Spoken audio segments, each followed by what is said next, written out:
Agora a gente fala de um assunto que está gerando polêmica desde ontem, a reforma trabalhista. A proposta foi apresentada pelo governo na noite de quinta-feira, na noite de ontem, e provocou uma enorme repercussão. Em linhas gerais, esse texto estabelece que as convenções coletivas determinem como é que as horas de trabalho devem ser distribuídas ao longo da semana. O governo pretende também apresentar novos modelos de trabalho, além do atual, que é por jornada. Para entender um pouco mais sobre essa proposta de reforma, a gente vai receber aqui no estúdio o advogado trabalhista Sérgio Batalha. Bom dia, Sérgio, para você. Bom dia, obrigada Cília. pela participação. Quais seriam as principais mudanças que a gente vê aí? Porque o ministro já deixou claro, a gente não mexe na jornada semanal, mas flexibiliza? Cília, eu acho que essa é a grande dúvida, né? Eu acho que o governo ele não está dizendo tudo o que pretende fazer.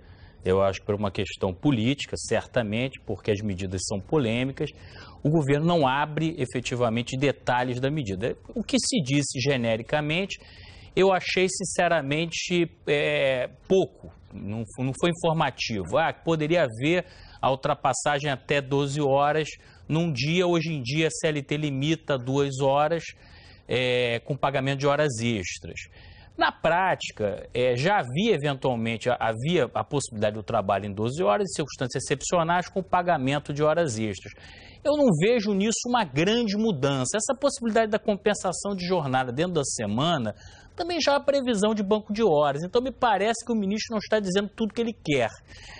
Porque o que acontece? Há um clamor de uma parte do empresariado, e vamos ser objetivos, para a redução do direito trabalhista mesmo. Quer dizer, o que se quer efetivamente é cortar custo da mão de obra. É isso que uma parte do empresariado trabalhista, e é o que parece, uma parte do governo pretende. Só que pelo problema político que isso cria, não se diz claramente o que se quer.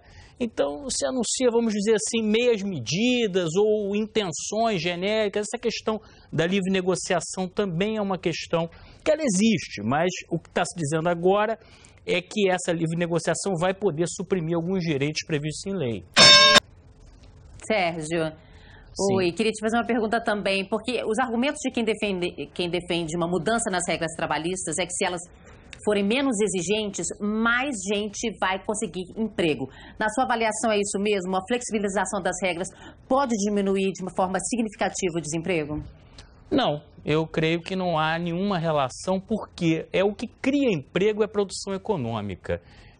Você não vai contratar um empregado a mais no seu negócio só porque está um pouco mais barato. Normalmente, esse pequeno ganho marginal de mão de obra, ele vai para o lucro do empresário. Mas não há necessariamente uma criação de postos de trabalho. Nunca se viu essa relação em lugar algum. Me parece o interesse do empresariado é um aumento basicamente no lucro, né?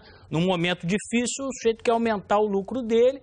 O governo não quer ceder a carga tributária, então onde está se pensando em tirar? Basicamente se tira do trabalhador. Eu acho que a ideia se você jogar aberto, a ideia é essa. Eu acho que o problema é que não se está colocando claramente o que se pretende, uma flexibilização, uma livre negociação, mas não se diz objetivamente o que se quer. O ministro já deixou claro que ele tende a diminuir, isso tenderia a diminuir o número de ações na justiça. A gente tem uma CLT que é de 1940, da década de 40, portanto é uma CLT muito antiga, é uma CLT criticada pelos empresários exatamente por ser bastante paternalista, muito em função dos sindicatos nossos que não são tão atuantes e tão fortes como a gente vê em outras partes do mundo. Eu queria saber de você, se isso mudar, você acha que a gente pode ter sindicatos fortes o suficiente para tentar dar amparo ao trabalhador? Porque o ministro já deixou claro que isso vai ficar por conta de assembleias e da decisão da maioria em vez da decisão em cima da decisão legal, né? Você tocou num ponto muito interessante, a questão da livre negociação com a estrutura sindical de hoje. Realmente a nossa estrutura sindical, principalmente, ela remete ao período Vargas. E ela tem basicamente um equilíbrio que é o seguinte, o sindicato, ele não representa só os associados, ele representa todos os empregados da categoria.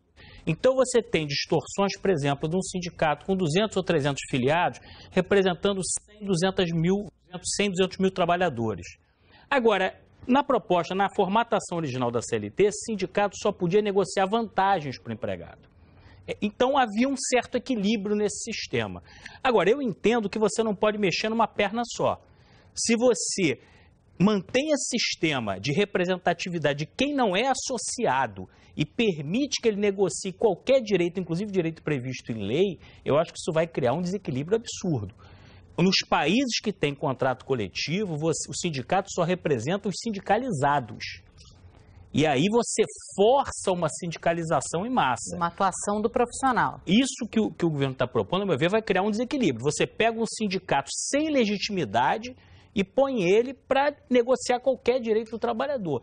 Isso no Brasil de hoje seria uma catástrofe, porque o que se vê nos sindicatos, na maioria dos sindicatos, é uma representatividade muito pequena, em alguns casos até a transação de algumas coisas, até por vantagens pessoais. Então... Mas em linhas gerais, alguns pormenores já foram colocados até nos jornais, mas é muito detalhe para a gente entrar aqui. Mas em linhas gerais, você acha que é fundamental uma reforma trabalhista?